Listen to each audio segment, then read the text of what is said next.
ये सारी बातों से मैं पूर्णतः सहमत हूँ, जो उन्होंने कहा बहुत महत्वपूर्ण बातें की हैं और ये बिल्कुल हमारे डॉक्टर्स को भी इसमें बहुत जागरूक होने की आवश्यकता है कि स्टेरॉइड कब देना है और कब नहीं देना है, कितनी डोज़ में देना है। मेरे पास ऐसे कई बच्चे हैं 32 साल के, 30 साल के जिनको स्टेरॉइड माइल्ड निमोनिया में रिकमेंड कर दिया और मैंने सबका बंद करवाया। अब इसके अलावा मैं ये कहूँगा देखिए चॉइस हमारे पास है, ये महिला जो बेचारी जिनके पति आईसीयू में भर्ती हैं, मैं सिर्फ इतना ही कहना चाहता हूँ कि एम्फोटेरेसिन प्लेन लगा दीजिए।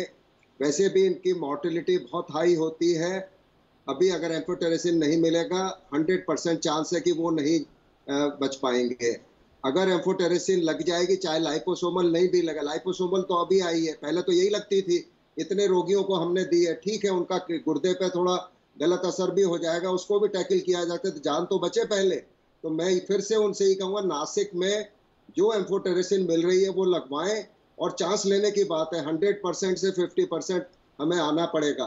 हम ये नहीं कह सकते कि लाइपोसोमल नहीं मिलेगी तो हम एम्फोटेरेसिन नहीं लगाएंगे क्योंकि गुर्दे पे टॉक्सिसिटी हो जाएगी उसकी। अभी जान बचाने की बात है, गुर्दे का जो दिक्कत है उसको डॉक्टर साहब टैकल कर लेंगे, उसमें कोई इतनी बड़ी बात नहीं है।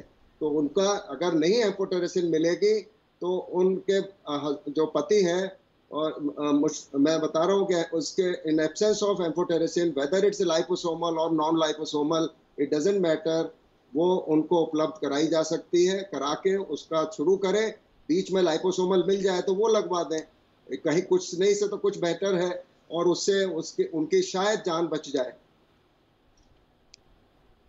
मैं डॉक्टर जो मौजूद हैं वहाँ पे नासिक में, और जो रूपा मेंडिस हमारे ऑफ कोर्स डॉक्टर साहब आप ऑफ कोर्स अगर आप कुछ जोड़ना चाहें जरूर डॉक्टर भार्गव जोड़ सकते हैं आप। मैं ये कहना चाहता हूँ कि लाइफ सेव करना बहुत ज़रूरी है, और कैसे भी किसी तरह भी रूपा मेंडिस ने अभी कुछ देर पहले फ़ोन किया, उनके हस्बैंड आईसीयू में है, 40 इयर्स एज है, एक छोटा बच्चा है, और ब्लैक फंगस से बहुत गंभीर रूप से एक आंख जा चुकी है और एक तरफ का जबड़ा जा चुका है, और वो बहुत परेशानी की हालत में है। डॉक्टर भार्गव कुछ जोड़ना चाह रहे थे प्लीज, फिर मैं रवि जी आपके पास आता हूँ। जी मैं आता हूँ। जी इस बात में बिल्कुल डॉक्टर सहमत भार्गव हूं कि कुछ। अगर हमको लाइपोसोमल नहीं मिल रही है तो जो कन्वेंशनल है वो देनी चाहिए, क्योंकि सबसे ज्यादा इंपॉर्टेंट है कि जान बचाई जाए। अच्छा, दूसरी बात मैं ये कहना चाह रहा हूं कि अभी ईएनटी एसोसिएशन के राष्ट्रीय अध्यक्ष होने के नाते मैंने एक क्वेश्चनर, एक सर्वे जो है वो भेजा था, काफी ईएनटी सर्जन्स ने रिप्लाई किया। तो ये हमने देखा है कि ये पूरे देश में ही कई जगहों से हो रहा है। तो अगर हम कॉमन फैक्टर जो निकला था वो यही था कि डोजेज ऑफ स्टेरॉइड, देखिए स्टेरॉइड जो है ये हम जान चुके हैं कि कोविड बीमारी में ये जो है वो जान बचाने का काम कर रहा है। पर अगर हमने इसको सही समय पे स्टार्ट किया, जैसे कि फर्स्ट वीक जो वायरिमिया है उसमें हमने नहीं यूज करना है, सेकेंडली इसका सही ड्यूरेशन जो है हमको देना है और सही डोजेज हमको देना है, तो ये चीज जो है इसकी गाइडलाइंस और प्रोटोकॉल जो है वो अगर हम सभी जगह थ्रू वेरियस एसोसिएशन हम फैला दें, क्योंकि आज की तारीख में ये बीमारी जो है बहुत वो इंपॉर्टेंट अब पॉइंट गांव डॉक्टर में साहब आपने पहुंच कहा, गई है। बहुत इंपॉर्टेंट पॉइंट है, आज पूरा डिस्कशन यही था। बहुत अच्छा पॉइंट है ये डॉक्टर साहब, नो डाउट, क्योंकि मैं अपने जितना मेरे पास तो, क्योंकि मैं मेडिकल साइंस का तो स्टूडेंट हूं नहीं, लेकिन जो मैं तमाम डॉक्टर से इंटरैक्ट कर रहा हूं उसमें ये एक बहुत इंपॉर्टेंट पॉइंट है कि प्लीज डॉक्टर एसोसिएशन से, डॉक्टर्स की तरफ से, गवर्नमेंट की तरफ से, हेल्थ मिनिस्ट्री की तरफ से ये प्रोटोकॉल जारी होना चाहिए, प्रोटोकॉल कि कितना स्टेरॉइड कैसे कहां दिया जाना। पोस्ट कोविड प्रोटोकॉल यूरोप में है, अमेरिका में मैं आज जब आ रहा था तो मैंने देखा कि उन्होंने कुछ बना रखे हैं पोस्ट कोविड प्रोटोकॉल्स, वो अब डिसाइड हो जाना चाहिए कि कब अगर ठीक हो गया उसके बाद भी बुखार आ रहा है, पेट खराब हो रहा है पोस्ट कोविड के बाद, यानी कोविड खत्म हो गया उसके बाद भी, तो क्या सिम्टम्स हैं, क्यों हैं ये सिम्टम्स, उसके बारे में गहनता से सोचा जाना चाहिए। ये बहुत इंपॉर्टेंट है, स्टेरॉइड को लेकर और तमाम ड्रग्स को लेकर प्रोटोकॉल तय होना चाहिए। मैं जिलाधिकारी बुलंदशहर की तरफ रुख करना चाहूँगा। मैं आपका बहुत बहुत स्वागत करना चाहता हूं, और मैं ये जानना चाहता हूं कि इस वक्त की खासतौर से रविंद्र जी की देहात की स्थिति क्या है आपके ज़िले में, और आप किस तरह से टैकल करें, क्योंकि बुलंदशहर से भी तमाम सारे गाँवों के कस्बों की हाल आ रहे हैं, और जिस तरह से फैल रही है बीमारी गाँवों में वो चिंता का विषय बना हुआ है, और डॉक्टर्स भी ये बार बार कहते हैं कि किस तरह से उसको टैकल किया जाए। So how you are tackling it, ये बहुत इंपॉर्टेंट है। रविंद्र कुमार जी।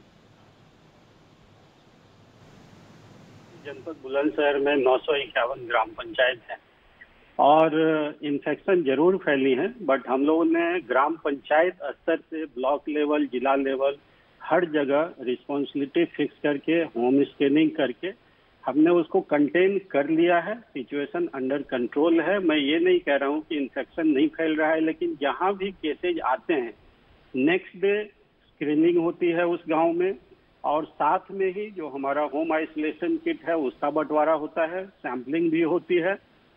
और इसका मैं स्वयं डेली बेसिस पे हमारे पास जो वार्ड स्प्रेड शीट होता है उसके माध्यम से डेली शाम में इसकी समीक्षा होती है।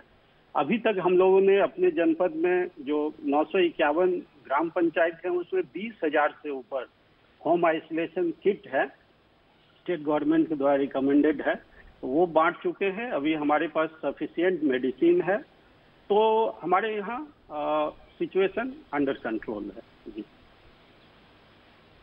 जहां तक गांव की बात थी, दिक्कत ये आ रही थी कि गांव से मरीज जब चलता है तो क्योंकि होम आइसोलेशन है, घर पे ही ट्रीटमेंट है, और गांव में तो स्थितियां ये हैं कि आपने जो दवाइयां प्रिस्क्राइब्ड हैं गवर्नमेंट से वो खा रहा है, लेकिन स्थितियां बिगड़ने लगती हैं, ऑक्सीजन को लेकर दिक्कतें आती हैं, शहर तक बड़े तक आते आते और स्थितियां खराब हो जाती हैं। तो ऐसी समुचित व्यवस्था क्या की है आपने जो तुरंत और फौरी तौर पर वो पहुंच सके बड़े अस्पतालों तक? और बड़े अस्पतालों से क्या कौन सा अस्पताल है जहां मरीज का ट्रीटमेंट हो रहा है? देखिए, इसमें दो तरह की बातें हैं। एक तो ये जरूरी है कि अगर किसी की स्थिति बिगड़ती है तो हमें इमीडिएटली सूचना मिलना। दूसरी ये होती है कि सूचना मिलने के बाद हम उनको कैसे हॉस्पिटल तक लाते हैं। तो सूचना मिलने के बारे में इसलिए हमने ग्राम स्तर पे, न्याय पंचायत स्तर पे हम लोगों ने आरआरटी टीम का गठन किया। अभी 951 गाँव में 219 आरआरटी की टीम है, रैपिड रिस्पांस टीम बोलते हैं। और आरआरटी की टीम, एक आरआरटी टीम के अंदर लगभग 7 से 8 ग्राम पंचायत हैं। तो अभी जस्ट पंचायत चुनाव खत्म हुआ है, तो नवनियुक्त जो प्रधान जी हैं उनके टच में हैं। हमारे जो ग्राम स्तर पे कर्मचारी हैं, चाहे सचिव हो या लेखपाल हो, उनके टच में हैं। तो उनके माध्यम से हम लोगों ने जो स्मूथ टेक्नोलॉजी का यूज करके कम्युनिकेशन को स्मूथ किया है। हमारा नोडल ऑफिसर्स का व्हाट्सएप ग्रुप है, ब्लॉक स्तर पे, ग्राम स्तर का व्हाट्सएप ग्रुप है। हमारे ICCC जो कंट्रोल रूम है वहाँ पे 8 लैंडलाइन, 5 मोबाइल 24 आवर काम करते हैं।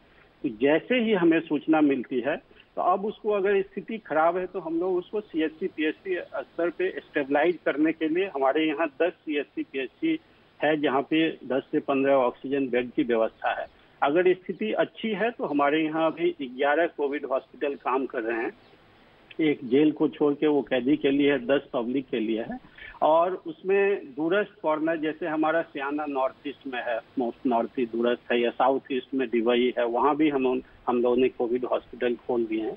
तो ऐसी स्थिति नहीं आने दिए हैं कि लोगों ने, मतलब हमारे पास सूचना मिलने के बाद लोगों ने दम तोड़ा हो।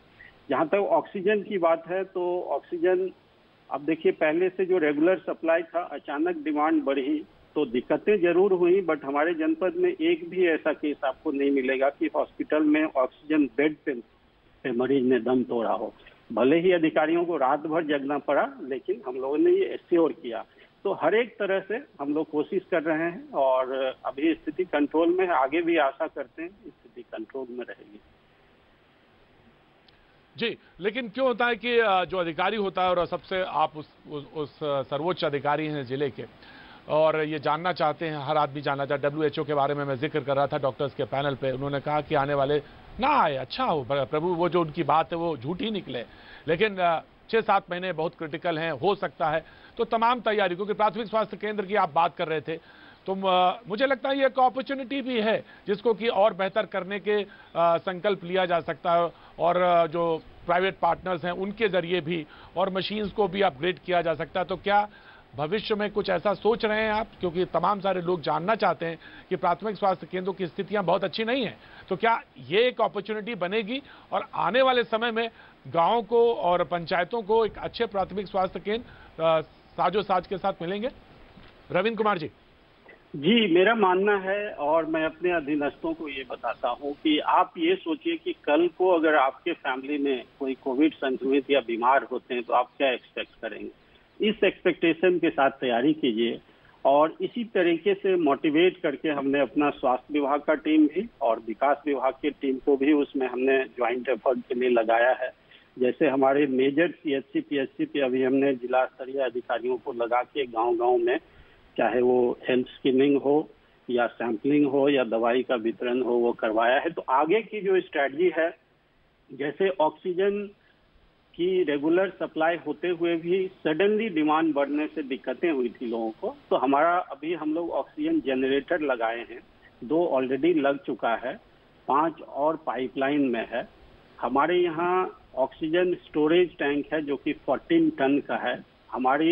हमारा जो आगे का स्ट्रेटजी है कि उसको हम डबल कैपेसिटी करें, ताकि हम अभी जितना स्टोर कर पाते हैं उससे दुगुना स्टोर करें। इसके अलावा एक जो दिक्कतें आई थी, अभी जो ऑक्सीजन जनरेटर मिल रहा है उससे हम डायरेक्ट पाइपलाइन के माध्यम से पेशेंट को सप्लाई करते हैं।